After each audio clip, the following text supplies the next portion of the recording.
La plus grande tristesse de la vie d'Édouard Philippe fut sa lutte contre deux maladies rares, le vitiligo et l'alopécie, et les pressions psychologiques qu'elles entraînaient dans le contexte d'une carrière politique exigeante. Le vitiligo, une maladie auto-immune qui provoque une perte de pigmentation de la peau et des cheveux, a considérablement modifié l'apparence d'Édouard, ses cheveux et sa barbe étant devenus blancs depuis qu'il est Premier ministre. L'alopécie lui a fait perdre ses sourcils et une partie de ses cheveux, ce qu'il a ouvertement avoué à Paris Match en 2023. J'ai perdu mes sourcils et ça me donnait une drôle d'allure. Mais j'ai appris à l'accepter. Ces changements n'étaient pas seulement physiques, mais aussi un défi mental, car il faisait face à une attention indésirable du public et des médias. Dans une profession où l'apparence compte, Édouard se sent blessé lorsqu'il est ridiculisé ou traité de vieil homme sur les réseaux sociaux, même s'il n'a que la cinquantaine. Dans son livre Impressions et lignes claires, 2021, il écrit « Je n'ai pas peur de la maladie, mais cela me rend triste quand les gens ne regardent que mon apparence au lieu de ce que je fais. » La pression de maintenir une image de leader fort tout en faisant face à la maladie l'a parfois laissé seul, notamment pendant ses années à Matignon, où il a dû faire face à des crises telles que le mouvement des Gilets jaunes et la pandémie de Covid-19. Cette tristesse était aggravée par l'inquiétude d'Édouard quant à l'impact de la maladie sur ses enfants. « Cela me rend triste de penser que mes enfants pourraient être taquinés sur l'apparence de leur père », partageait-il dans une interview à Ouest France en 2023. Malgré le soutien de sa femme, Édith Chabre, et de sa famille, Édouard a eu du mal à garder confiance en lui. Il a un jour pleuré dans un moment d'intimité après avoir lu un article le décrivant comme « un homme vieillissant prématurément ». Le Figaro, 2020, se sentant blessé de ne pas pouvoir contrôler la façon dont le public le percevait.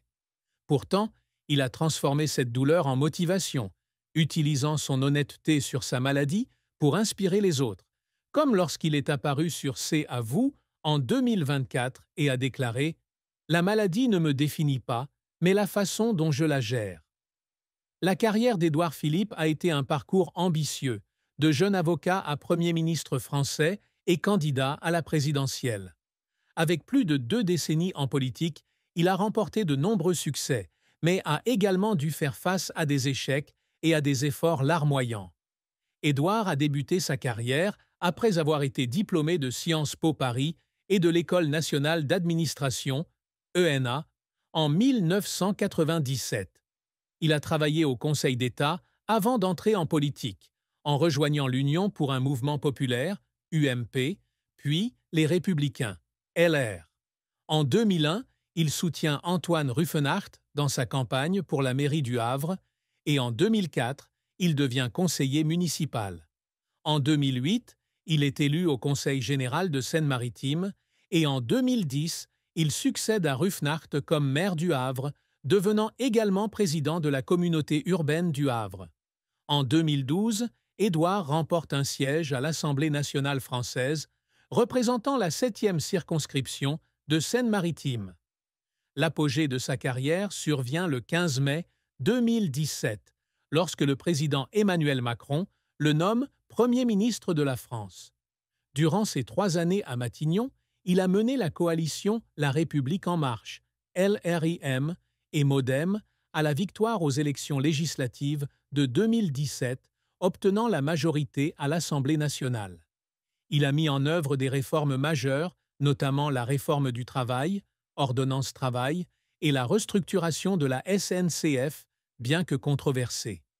Il a également coordonné la réponse de la France à la pandémie de Covid-19, de l'imposition d'un confinement au déploiement d'un programme de vaccination.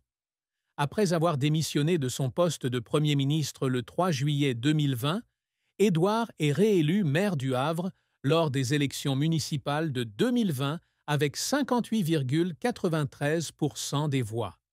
En 2021, il fonde les partis Horizon, une force de centre-droit qui soutient Macron, mais pose également les bases de ses propres ambitions politiques. Le 3 septembre 2024, il annonce sa candidature à la présidentielle de 2027, déclarant dans Le Point « Je veux apporter une nouvelle vision à la France ». Il est également l'auteur d'ouvrages tels que Des hommes qui lisent, 1017, et Impressions et lignes claires, 1021, salués pour leur perspicacité et leur honnêteté. Cependant, la carrière d'Édouard ne fut pas sans revers. L'un des plus grands échecs a été l'incapacité à contrôler le mouvement des Gilets jaunes en 2018-2019. Les manifestations contre la hausse des prix du carburant et les inégalités économiques ont secoué la France, et Édouard a été critiqué pour sa réponse lente et antipathique. Nous n'avions pas anticipé la colère du peuple, avait-il admis dans Le Monde en 2019. Cette défaite a porté atteinte à sa popularité, sa cote de popularité tombant à 26% en décembre 2018, IFOP. Un autre revers a été l'enquête judiciaire qui a suivi le départ de Matignon.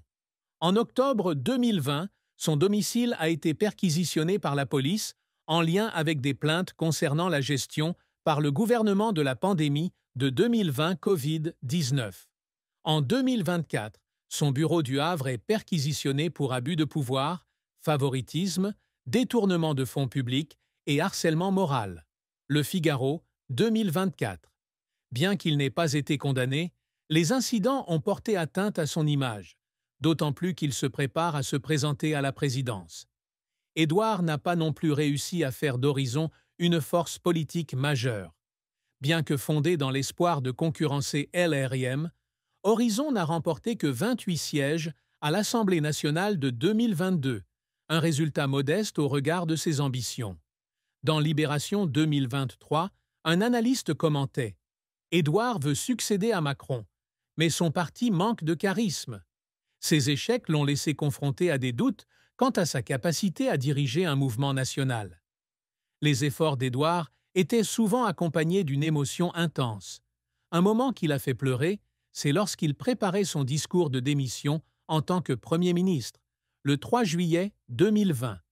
Après 3 ans à affronter les crises, des Gilets jaunes à la Covid-19, il se sentait épuisé, mais aussi fier d'avoir servi le pays. Lors d'un entretien privé avec l'équipe de Matignon, il a pleuré en les remerciant, déclarant « Nous avons traversé des tempêtes ensemble. » Le Sioux, Bérengère Bonte, 2021. Ce moment montre un Édouard sensible, contrastant avec son image dure dans les médias.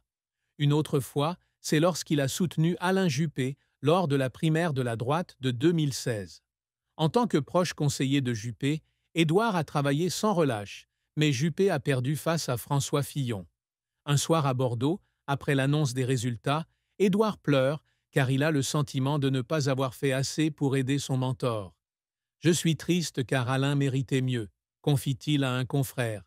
Lapins et merveilles, Gaël Tchakaloff, 2017.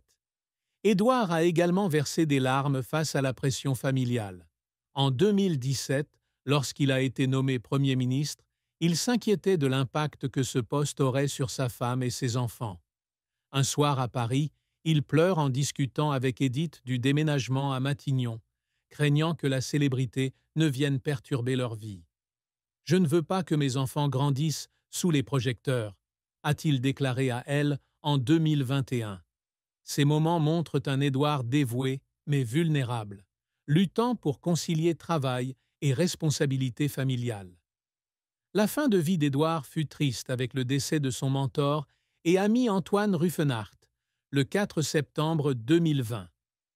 Ruffenhardt, ancien maire du Havre de 1995 à 2010, fut celui qui initia Édouard à la politique et lui transmit le siège de maire. Édouard considérait Ruffenhardt comme un second père qui lui enseignait la loyauté et le dévouement envers le Havre. Dans Impressions et lignes claires, il écrit « C'est Antoine qui m'a montré que la politique n'est pas seulement une question de pouvoir, mais de service. » Lorsque Ruffenhardt meurt d'une maladie cardiaque dans un hôpital parisien, Édouard se prépare à un nouveau mandat au Havre. Il n'a pas pu revoir Ruffenhardt une dernière fois, ce qu'il a profondément regretté. Édouard a célébré une cérémonie commémorative à l'église Saint-Michel du Havre, où il a déclaré d'une voix étranglée « Antoine laisse derrière lui un héritage que je chérirai à jamais. Dans Pure People 2020, un proche a révélé qu'Édouard avait pleuré à son retour à la mairie en regardant une photo de Ruffenhardt accrochée au mur. Cette perte l'a amené à réfléchir au sens de la politique et à sa responsabilité envers Le Havre, où il s'est engagé à poursuivre l'héritage de Ruffenhardt. L'amour et le mariage d'Édouard Philippe sont une histoire d'endurance, mais non sans défi. Il a épousé Édith Chabre, avocate et administratrice de l'éducation, en 2002 après s'être rencontrés à Sciences Po Paris. Le couple a 3 enfants, Anatole, 2003, Léonard, 2005 et Sarah, 2010.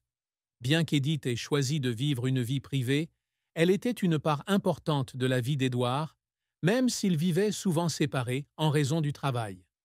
Édith, née le 22 septembre 1969 à Chambéry, est directrice administrative de l'école Camondo depuis 2016, après avoir été directrice exécutive de l'école de droit de Sciences Po Paris. Elle n'a pas participé à la carrière politique de son mari, décision mutuelle de séparer vie privée et vie professionnelle.